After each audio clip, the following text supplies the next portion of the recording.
Hello, jambo, mimi ni Isabella Mwampamba, balozi wa utalii Tanzania.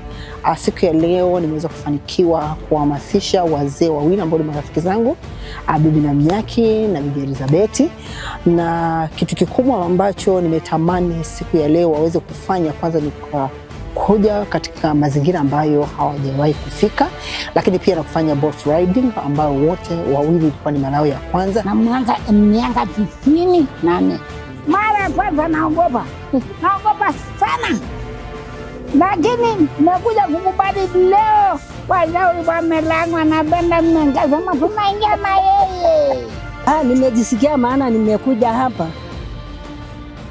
niangalie hiyo maji, nikasema hapa sijawahi kuingia. Nimeenda da, tutangu akaniambia ingia kwenye maji, nikakataa. Ingia kwenye mashua, nikakataa.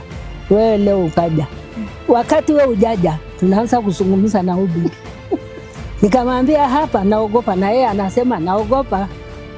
Tukajadiliana, hataki kuangalia, lakini mimi naangalia mashua naenda, yeye hataki kuangalia. Nikamwambia mimi siingii, na yeye anasema siingii.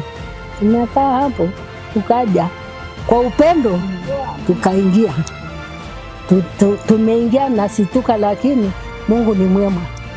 Tumetembea vizuri, tukatoka vizuri. Nashukuru Mungu. Hiyo karibu.